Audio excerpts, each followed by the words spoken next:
Oh, look at this. A live look at the beach out in Delaware. You see some really big waves up there as Hurricane Erin takes hold today.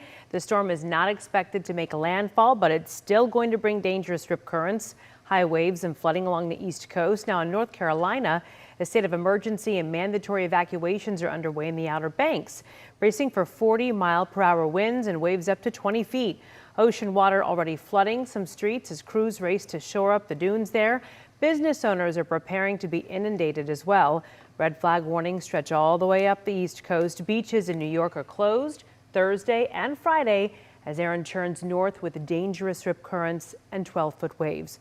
Officials are warning, once again, the water is not safe. And I know that we saw the folks in Delaware there on the beach and in the water. They have not issued that warning to get out of the water there yet. No, that's a little bit more towards the north, but it's about that time though, Kara. It didn't look like they were too far out, but yeah. I mean, high surf warnings are in place. We've got tropical storm warnings in place, rip currents. I mean, even though Erin technically will still stay a couple hundred miles away from the coastline, I mean, impacts are being felt along the coastline. We talked to Victor Okendo today during daybreak, and he had said that most or any tourists have gone at this point. It's just some of the locals who have stayed behind. Yeah, and you know, people along the Outer Banks have seen this before, and they know how to prepare. So hopefully they're doing so. And I want to show you what the tropical storm warning, tropical storm watch that are in place.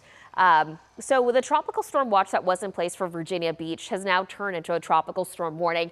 This generally happens whenever the time frame gets smaller and smaller. So as the storm gets closer, we're going to see the watches transition to warnings, and that's what's happened along the Outer Banks into Virginia as well.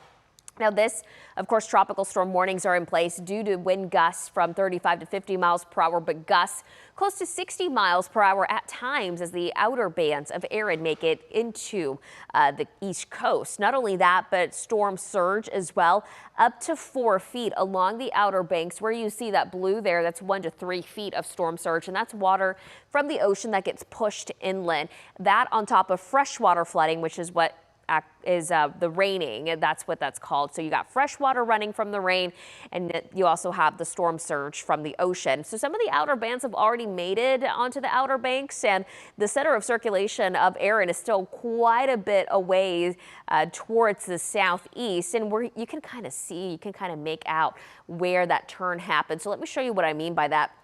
Right now, Hurricane Erin is a Category 2 storm with max sustained winds of 110 miles per hour. It has strengthened in the last 3 to 4 hours. And the path originally had it going to the northwest, but now it's more of a northward turn and it's moving towards the northeast.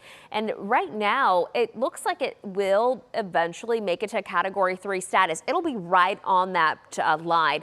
It could be a strong Category 2 or a weak Category 3 here as we head into Thursday morning, but eventually does take a turn into the northern Atlantic. And of course, we're still watching 2 additional areas of interest. Meanwhile,